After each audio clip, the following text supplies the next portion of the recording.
Roasted cauliflower. Mmm. And there's more? You had me at roasted cauliflower. Roasted cauliflower au gratin. Well, hi there, food friends. It's Kevin. Hey, hi Kevin. And I'm Ralph, behind the camera. And welcome to Cavalcade of Food. Yes, welcome. So, Ralph, we've had this cauliflower, and I'm like, we're going to use it. We're going to make a nice side dish with it. Did you get this from the farmer's market? Or no, your brother got it recently. Yeah. Okay, so. And so, you know what I'm going to do is, so first, I'm going to take a look at our cauliflower here. And, you know, cauliflower is one of those vegetables that can be really boring or can be fun. And I know, Ralph, one of these days we got to get you to make your riced cauliflower. Oh, the fake Mexican rice where you use cauliflower instead of rice. Yeah, that's a good low-carb I know recipe. a lot of people are using cauliflower now by ricing it to make things like pizza dough and stuff like that, but we're just going to roast the cauliflower. So what I want to do, this has got a little mark on it there. So we're going to start by roasting the cauliflower. Oven heated to 400 degrees. I'm going to break off these little bouquets here, but when I do, I'm going to cut them into smaller pieces, okay? So, and put them in a bowl. Once I have them in the bowl, I'm going to give them a good seasoning with some salt and pepper, and then I'm going to toss them in some olive oil, and they're going to go on this roasting sheet here, Ralph, and into the oven. Like I said, it's 400 degrees. Oh, I don't know, maybe 25 or 30 minutes, and we'll get it roasted. You want to cut the cauliflower back. You don't want a lot of the stem, but the little stalk, you can leave some of that on. But we just want it in small pieces so that each one would be a good, a couple good of bites. forkful. Exactly. Okay, so I'm going to get this, I'm going to finish cutting up this cauliflower. I'm going to toss it in salt, pepper, olive oil, get it in the oven, and so it can start roasting. In the meantime, over here, Ralph, I've got a cup and a half of milk. Let me turn the heat off. That I brought up to a simmer. Ooh. But I threw in a crushed clove of garlic and a bay leaf, okay? So this is going to be sort of an infused milk that we're going to use to make our cheese sauce. All right? Sounds good. So do that. That's done.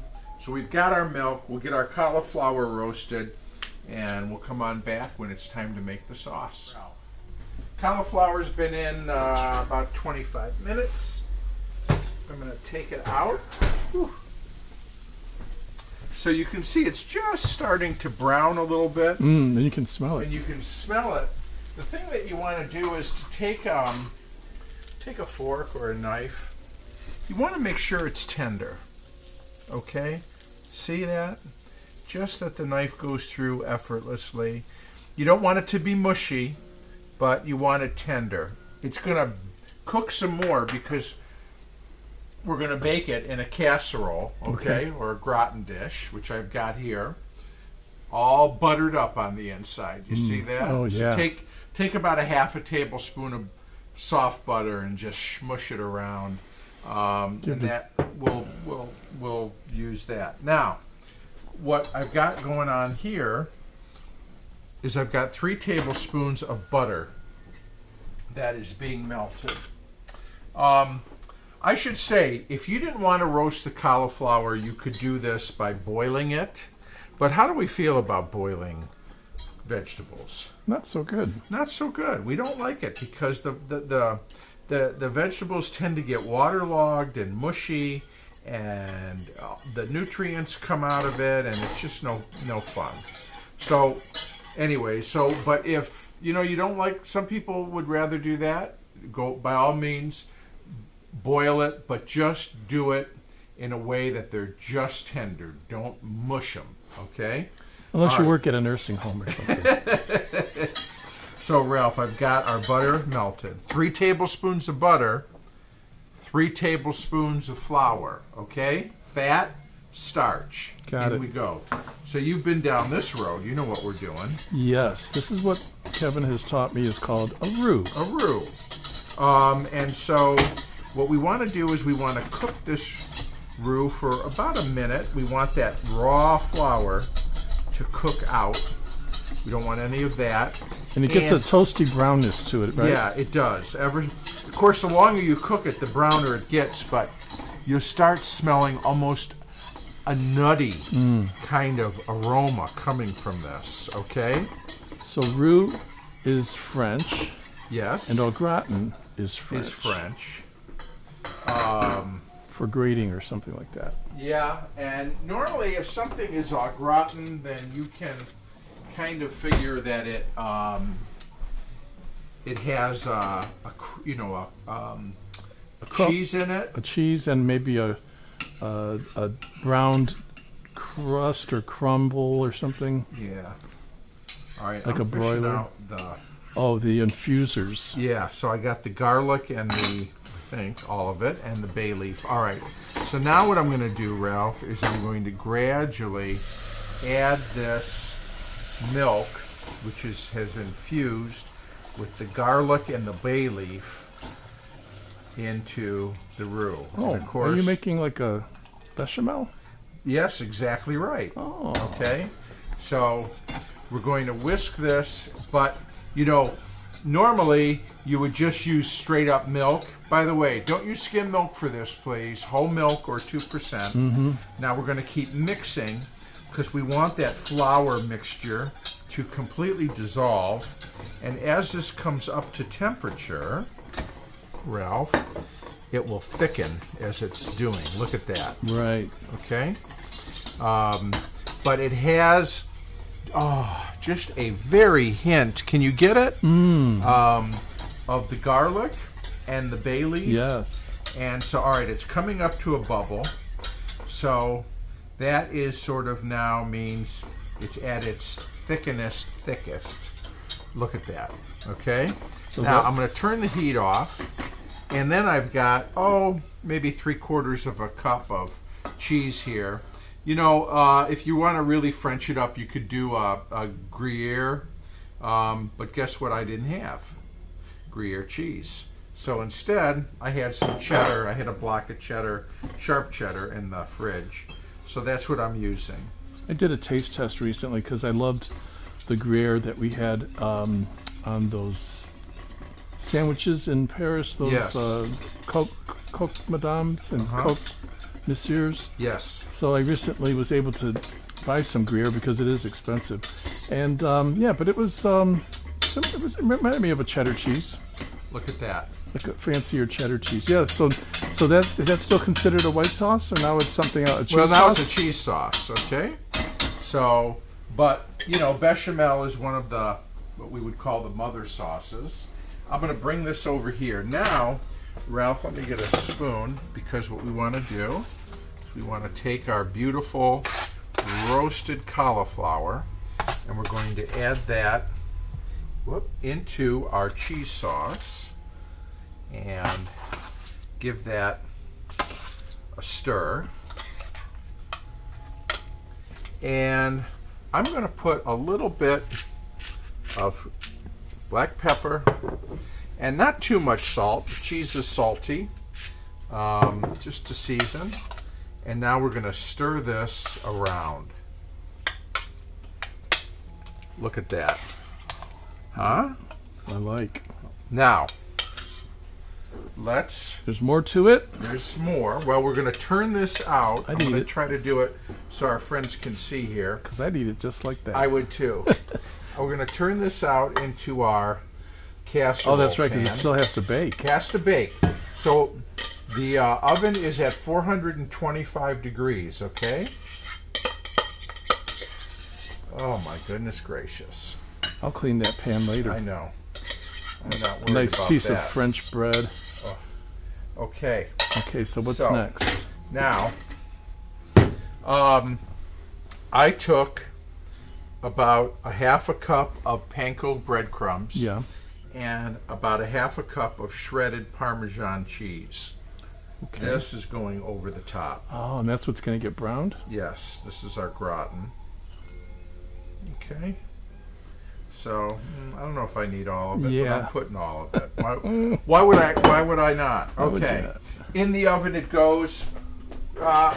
We'll try 15 minutes and see how it looks. Okay.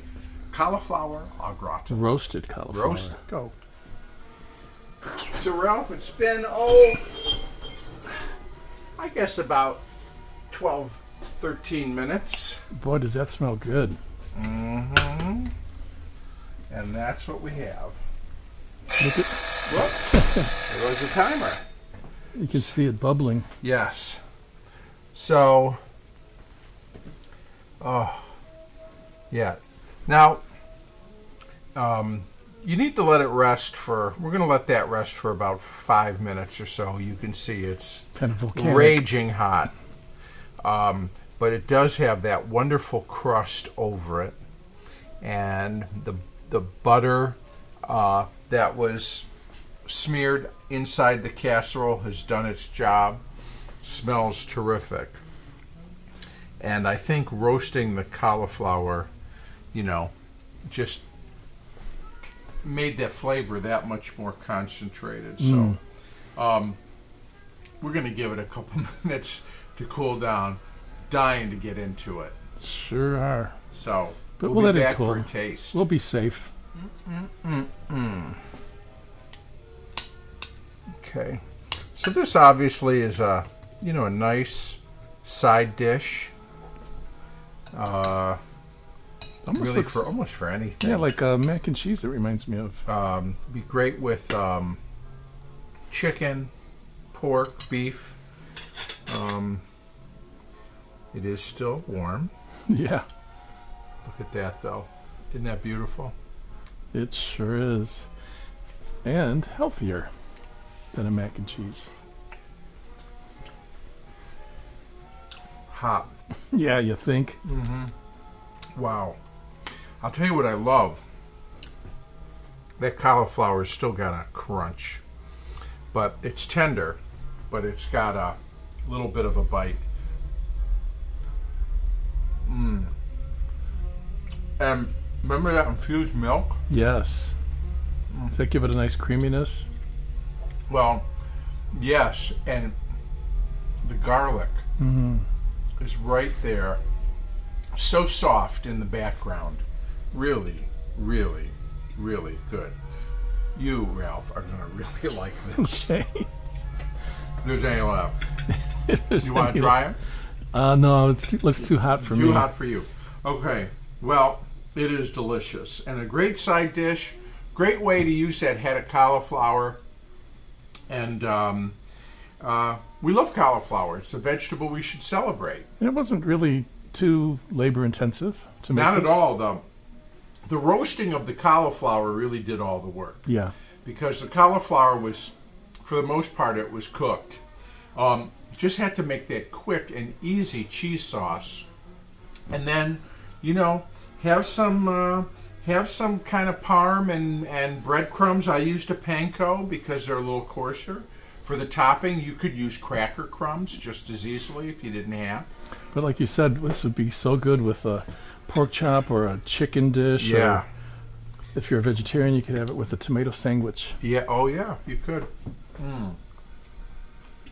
Wow.